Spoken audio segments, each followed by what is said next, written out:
Hey tubies, it's Psychic Bob. It is so awesome to be with you guys. Well, not to worry, Psychic Bob's here and alive. I got a lot of calls and letters, people saying, where's your video from yesterday? We didn't see a video. Yesterday I was at the office all day. I had a full day of readings. It got a little crazy. By the time I got home and I got everything done around the house, it was like 11 o'clock at night. I was like, I'm just too tired to do a video. So, you know, as I told you guys, some days it's just going to be that way. I won't get a video. But, you know, normally we try to get a video out every single day. So I want to just give a shout out to all of you who wrote to me and said, Psychic Bob, where are you? I was even too tired to write letters. So I've been out of it. Anyways, here it is. It's Friday. And it's time for UFO Friday. And before we get into today's subject, which I think you'll find very fascinating, I wanted just to do a quick follow-up on my video from Wednesday. On Wednesday, we talked about the magical power of the cross and how that the cross, as you can see, I'm wearing my blue cross here. As I was saying in that video, the cross can be more than just a Christian symbol, that it can be used by pagans and magical practitioners of whatever ilk you are. And so if you didn't see Wednesday's video, it's in the queue right before this video. Go check it out because I talk about different uses of the cross that's, you know, used throughout history and talk about the mystical blue cross. And as many of you saw that video, you know, the mystical blue cross is often used to represent spiritualism. And as many of you know, as a psychic, I was trained in the spiritualist movement. So the blue cross is a sacred symbol for me. Anyways, I was cleaning up my closet and I found one of my old blue crosses, and I used to make these to, you know, put up and decorate my house as a symbol of spiritualism. And I haven't had this up. It was in storage. I said, you know what? I wonder if I still have that blue cross, and I found it. So anyways, just want to show you another blue cross. And if you want to know more about the blue cross, again, definitely go see the video in the queue right before this one, okay?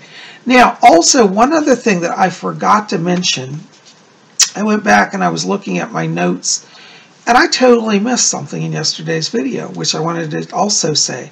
As many of you, know, we were talking about the different pagan traditions use the cross, and it isn't necessarily exclusively a Christian symbol. And in fact, I don't think I said it yesterday, that the cross was actually never an original symbol. It was a pagan symbol. And it was later on that the Christians used it. So its history actually is pre-Christian, which we did talk about some of that. But I just thought I'd mention that it was not originally a Christian symbol. The Christians originally used the fish sign to represent Jesus as fisher of men. Well, there's another religion that I totally forgot to mention, and I know somebody out there is probably going to know this the minute I say it. The voodoo religion. That's right. In voodoo, crosses are very predominant. They use them in the veves, which are the powdered designs they sprinkle on the altars and temple floors. Baron Samedi, who is the Lord of the Dead, travels with a cross, and Baron Samedi is the Loa, the spirit of the dead, and he escorts souls to the afterlife, and he marks crosses on everything, and he's always seen with the cross. So the cross is used with Baron Samedi and those who work with the Jede, which are the spirits of the dead, and it's used in magical rituals as well. So the cross is a voodoo connection also. So there you go. Anyways, had to get that in. Well, here we are, UFO Friday. And, you know, it's interesting. I read a lot of different things. And one of the things that you know, especially for those of you who love to read everything mystical and metaphysical, is that truth is stranger than fiction, and that fiction, as wild as it seems, is often more tame than truth. And a case in point is what we're going to talk about today. Now, many of you know I love H.P. Lovecraft, and I've talked about H.P. Lovecraft before, and I've said that I believe that H.P. Lovecraft could have possibly had a psychic link with beings from other dimensions, that he was connected to alien forces. And throughout his work, there is this theme of alien forces. Well, any of you who have read H.P. Lovecraft's works knows that he also has a whole series of mythology around a god called Dagon. And Dagon is the god of the dwellers of the deep. And there's the religion in his books called the Order of Dagon, which is a cult of people. And it's in the books, it's set up in New England, like in Massachusetts. And the people live on the far-flung coast in this little town, and they've thrown out traditional religion and started the cult of Dagon. And according to the book's history, they have temples to Dagon. And Dagon is seen as like a fish god. But he's really more than just a fish. He's actually a being of immense size. Sometimes he's described as a serpent, almost like a dragon. Sometimes he's described as a fish. But he has a sea-based element to him. Well, what's interesting is I was doing some UFO research and ran across an amazing connection with Dagon and UFOs. So I thought I'd share this with you. I'm going to do a little reading today. This is from a book. It's from the 1980s, from 1988, by Brad Steiger. It's called The Fellowship, Spiritual Contact Between Humans and Space Aliens. I recommend this book. It's very fascinating. It's a little book, but I'm telling you, it's packed with information. Well, I was reading this chapter. In fact, I'm going to read this to you. It's called The Star Gods Create Sumer. Now, as many of you know, and I've said it before, I believe that the UFO phenomenon is nothing new. It's thousands and thousands of years old, that the aliens have actually been guiding and observing us for a long time. And it seems the more we discover about ancient civilizations, the more evidence there is for this. I want to read this to you, so listen up here. This is very fascinating. The star gods create Sumer. According to the historians, 7,000 years ago, our ancestors suddenly decided to establish the Sumerian civilization. Until then, man had clubbed and fought his way through the primitive world. Overnight, the nomads and hunters created a miraculous city-state in the Mesopotamian Valley, the beginning of our present civilization. Okay, so what they're saying is that this Sumerian civilization totally changed, like literally the course of history overnight. People that were practically cave dwellers suddenly built ornate cities. With little effort, these primitive tradesmen left their tents and caves and became skilled in the arts of civilized living. They constructed homes, temples, towers, churches, and pyramids. They left the risky rewards of hunting and became farmers, tending the soil and irrigating the land. They became experts in the use of metals and ceramics and in hundreds of other skills. The Sumerians created a form of cuneiform writing. They built observatories for their astronomers and studied the stars. Now, this is where, we do astrology every Monday. This is where it all started, ancient Sumeria, Mesopotamia. So our original astrology came from these people. Their astronomers were so accurate that their measurements on the rotation of the moon deviate only 0.4 from the modern computerized figures. Now that's pretty amazing that they can study the moon and its rotation and alignments and only be off by 0.4 from computerized figures. Now that's amazing.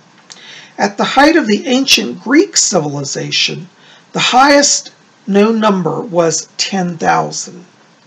After that sum, the Greeks could only fall back on infinity. The Sumerians were master mathematicians, and a tablet found on the Kuyumjak Hills a few years ago contained a 15-digit number. I don't even know how to say this number, but it's 195,955,200,000,000. So that's what? Million, billion, like quadrillion. 195 quadrillion, 955 trillion, 200 billion. I think that's the number. Anyways, I don't do math. The Sumerian astronomers charted the stars as accurately as do our modern scientists. One pictograph depicts the planets revolving around the sun, something that Copernicus and Kepler postulated only 500 years ago.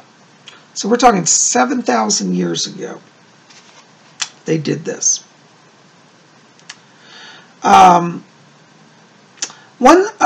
Other Sumerian drawings show human-like beings with helmets of stars. Other figures are drawn zooming through the skies on celestial star disks or spheres. Now, you remember a few weeks ago we did the video on the silver spheres? Looks like these were around during the Sumerian times. Historians have a habit of dismissing legends about the origin of civilizations and nations, and they have discarded the Sumerians' own account of how their remarkable city-state was established. A Babylonian priest and historian, Berosus, declared that the Sumerians once lived like beasts in the field with no order or rule. The Sumerians lived exactly like their primitive forefathers until, now listen to this, a bizarre beast with reason appeared in their midst, according to Berosus. Now this is interesting. The gifted entity was endowed with a superior intelligence, but its appearance was frightening to behold. An amphibian, the Oannes, I'm not sure how to say that. Maybe somebody out there knows this. O-A-N-N-E-S, Oannes, had the body of a fish, human-like feet at the end of a fishtail, and both the fish head and a human head. Think about that. Now remember we were talking about Dagon, the ancient god who came from the sea, who was like a fish that was worshipped. Berosus explained that this fantastic fishman walked about on land and counseled the ancient Sumerians, but that he returned to the ocean each evening. This being in and this is a quote by him, by this ancient Sumerian witness. This being in daytime used to converse with the people, Berosus wrote, but it took no food at the season, and he gave them insight into letters and sciences and every kind of art. He taught them to construct homes, to found temples, to compile laws, and explained to them the principles of geometrical knowledge. He made them distinguish the seeds of the earth and showed them how to collect fruits. In short, he instructed them in everything which could tend to soften the manners and humanize mankind. Okay, so this half fish, half man person did all of this. Let's assume that you are an extraterrestrial sent to Earth to instruct the primitive inhabitants on the rudiments of civilization. Also, let's presume that the Homo sapiens was seeded there many generations ago. It is now time to pass along knowledge from the mother planet. You will need a safe, secure headquarters for your crewmen and the spaceship, which is capable of underwater propulsion. Wouldn't you consider submerging your craft in a quiet lagoon and emerging on land each morning in an underwater diving suit? If we allow our imagination to expand, we can see ancient scribes attempting to describe what is today a conventional diving suit, both a fish head and a human head. So isn't that interesting? Because maybe that, as I've said, I believe the Pleiadians helped seed life here. And could it be that this fishman was really a Pleiadian wearing a diving suit, and he would come out on land In the evening, he'd go into the water and go back to his craft. Think about that. Because, you know, we've seen many accounts of the, you know, underwater UFOs. We have many films and pictures of them emerging from the water, going into the water. And if this has been happening for thousands of years, then maybe we're getting a glimpse into something. Anyways, it's interesting because all throughout that region, there's the worship that later popped up of Dagon. And Dagon was considered to be the god from the sea, the fish man.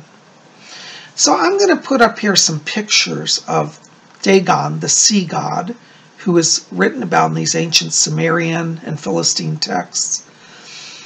And I also show pictures of the architecture of Sumeria that literally developed practically overnight.